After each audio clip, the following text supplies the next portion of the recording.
Yeah, just read it in your natural voice. Okay. The story of Arthur the Rat. Once there was a young rat named Arthur, who could never make up his mind. Whenever his friends asked him if he would like to go out with them, he would only answer, "I don't know." He wouldn't say yes or no either. He would always shirk making a choice. His Aunt Helen said to him, "Now look here, no one is going to take care of you if you carry on like this. You have no more mind than a blade of grass." One day the rats heard a great noise in the loft. The pine rafters were all rotten, so that the barn was rather unsafe. At last the joists gave way and fell to the ground. Craig, what first brought you to speech therapy? Yeah, about 2 years ago I was having problems with my voice. Basically I had trouble for many years, even since childhood, basically getting myself understood outside the house. So my voice compared to now was a lot weaker and at a higher pitch, I'd say. So it was difficult to make myself understood, particularly in,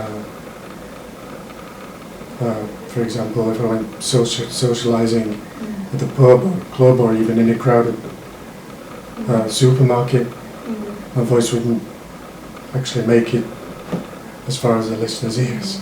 And what about work? Did it have an impact on work for you? Then later on, as I started working, I mean, obviously I carried on as normal, but I did find that whenever, for example, if I had a cold, my voice would just go, so I would have had to have time off work. So I really did have a lot of trouble and stress related to voice problems. That must have been pretty tough. And how is life now that you've nearly finished coming to see us here for voice therapy? What difference has that made to your life? Yeah, so since I started voice therapy, I learned the techniques to build a stronger voice, make it sound lower as such. It's the volume as well. I couldn't make myself heard. The techniques I learned was to actually use a, let's say, louder or deeper voice that I had inside me, but I just didn't know how to bring it out. So those techniques really helped me do that.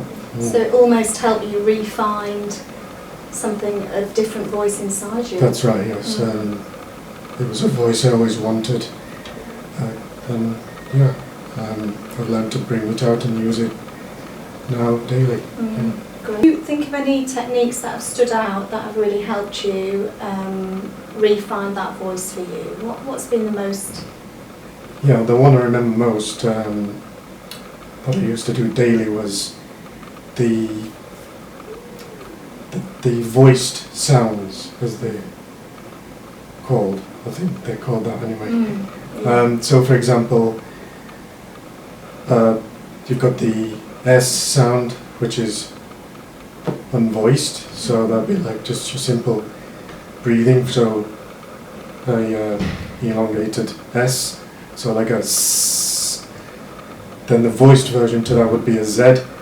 So the Z used to really help me bring out the voice from, as I see it, deep inside. Yeah, from the chest, really, isn't it? Yeah, and then I used to work at the tone as well.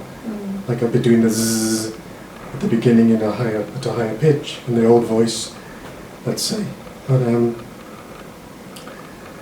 as I worked at these sounds, so Z, Z, V, ooh, for example, a few others as well. Doing this daily really brought on the voice, I think, and made it easier to speak. on a daily basis. And so that must have had a bit of an impact, both in terms of, you know, family and work and getting on with life, I suppose. Yeah, I mean, I do have a son that you could say, well, basically he's 5 years old, so when he wants to be naughty and doesn't want to listen to mum and dad, then obviously they pretend not to hear or listen to what you're saying. Yeah. So my voice previously would, there would have been a problem in getting the message across, let's say. And if he didn't want to listen, then it would have been easier. But now, obviously he's got no choice. Let's say he runs off to the other room, he can still hear me. Yeah. And he'll come back and listen. Yeah, that's Yeah. great. It's a big difference. So there's a big difference, yeah. And what about work? Has it made a difference to you at work? Yeah, so at work, as I said, if I had something like a simple cold, I used to just be in a situation where I'd lost my voice for a week or so I'd have to have time off work, but now, yeah, I mean, the class can hear me a lot. But, so you're a teacher, aren't you? Yeah, sorry, I do teach languages to adults, so it's not obviously like secondary education where you've got lots of kids in a room. It's not as bad as that, because I don't think I'd actually cope with that anyway. Not yet anyway. So the classes I teach are roughly 10 to 15 people who are there to learn. So of course that's one advantage, they're there to learn, so they listen to me anyway. But I don't have to have time off work, for example, due to voice problems. Now I can keep it going. And they said jokingly, like, what's with this voice, it's much clearer. You're not, like, you don't seem as though you're straining yourself. You look more relaxed.